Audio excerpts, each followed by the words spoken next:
Tutorial number 3, Entering Inputs. In Tutorial 1, you input the corners of a rectangle by clicking the mouse on the screen.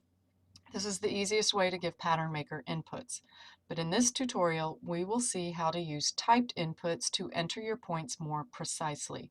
We will draw a sloper, a basic size 12 back body block. Please note, this tutorial is to teach you how to enter inputs to PatternMaker. We won't be learning standard pattern drafting techniques this time. The numbers you will be given are pre-calculated, so don't be concerned if they seem mysterious. First, we will draw a rectangle to form a frame for our drawing. Start PatternMaker and select the rectangle command. All right, so let me end this one and minimize. Go ahead and open PatternMaker. Okay.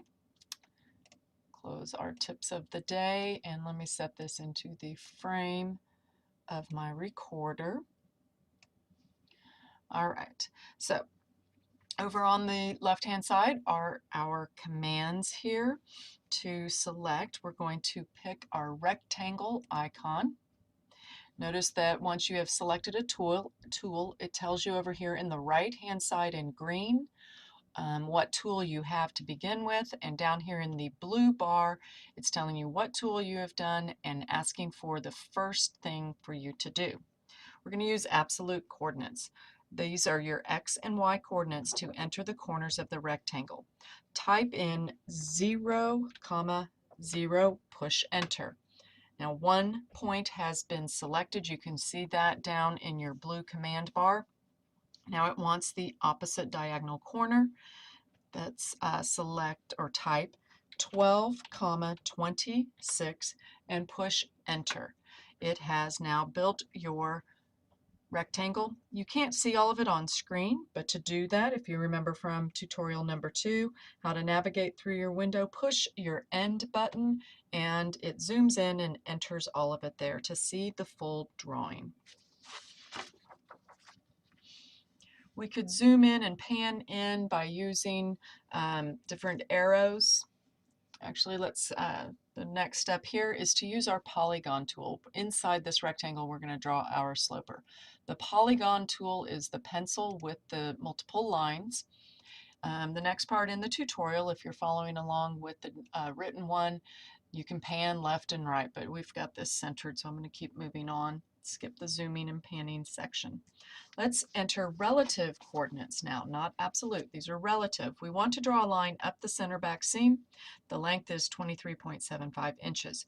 You don't want to measure from the origin. You want to measure from the point you just entered. So type the relative, oh, I'm sorry, we did skip one part here. It is entering our first relative coordinate, 1, 1, enter. Now, from that point we just entered, a relative coordinate would be typed with the @ symbol, 0, 23.75 for your Y. Push enter. You will see a single line already on page.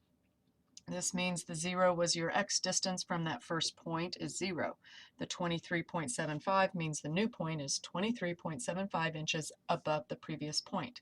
Now to draw a curve, push your escape button and you get to select different shapes of how you're going to continue drawing your polygon. Select the arc. Now our prompt asks us to enter point for the arc. We're going to turn on our grid with F4 so we can see our points. Don't worry about that other black lines there on the screen. We're going to start with our next set of coordinates. We're going to enter a point about 1 1/4 inches to the right of our last point and level with it. 2.5, 24.7, enter. All right, and if I move my cursor, you can kind of see this little line. Move the mouse around now and you can see a curve following it. This is the curve that will be drawn if you click the left mouse button, but instead, enter the endpoint by typing its absolute coordinates, 3.25, comma 25.5, enter. That is our neck curve. This is the point where the neck meets the shoulder. It is 2 1/4 inches to the right of the start of the neck curve and 3/4 inches above it. Now we need to draw a straight line for the shoulder. Select the line point option by clicking Escape. Go back to the line on there. And instead of relative x and y coordinates, you can enter a point by giving a distance and angle. The shoulder line is 5 3/4 inches long and it slopes downward at a 22-degree angle. Angles are measured upwards from the horizontal. So for instance, an angle going straight up would be 90 degrees. Since our line goes down, its angle is -22. Use the less than symbol to indicate that the numbers you type in represent an angle. So we're going to again use our relative coordinates, typing the @ symbol. Watch my blue line at the bottom. 5.75 less than, that's on the comma key, use your shift key to get it. Then you need -22, enter. And now you can see our line did the distance that we wanted from the relative point and the angle. Now, to complete the rest of the sloper, I'm going to give you a series of inputs. Type in the following points and select point type options as indicated. One more time, push Escape. We want to go back to the arc to create the armhole. We're going to put 8, 21.75, enter. Then we're going to type in 8.25. If you need to follow along, watch my blue line at the bottom of the screen. 18.36, enter. 8.5, 15.9, enter. And then one more, 10.5, 15.6, enter. Escape, go back to line so we can draw our side seam, and then 10.5, 1, enter, and then escape one more time. We are going to close this polygon, come down to the near the bottom of here, push done, closed.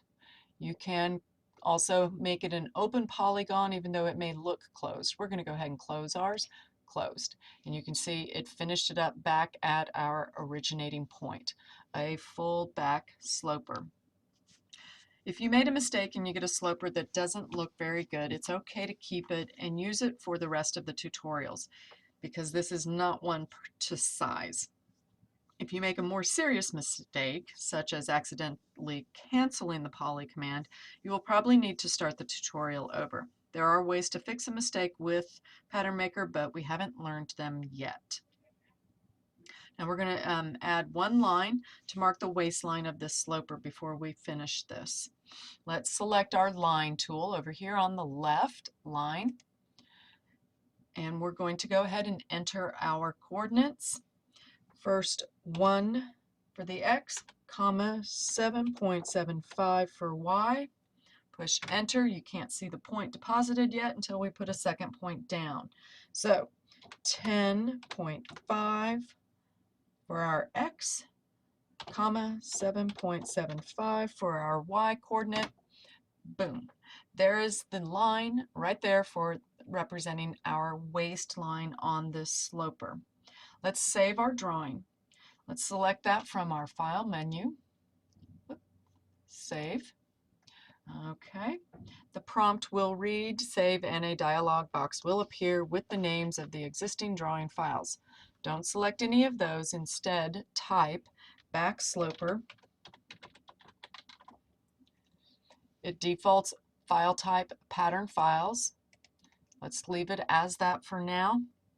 And we could push enter or save. We'll save your drawing in a new file called backsloper pattern. You can give a file any name you want. You don't need to type the pat extension. PatternMaker adds that automatically. And now we've saved it.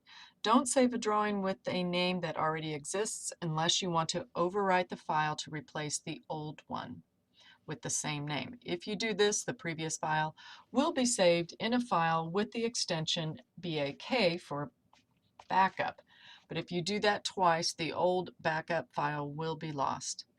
If your drawing already has a name other than no name pattern, you can save it with the same file name. In this case, the previous version of the drawing will be replaced. This is how you will save changes to this file in the following tutorials. You are now done with tutorial 3. Next, you will learn ways to add and change your drawing. To add to or change your drawing.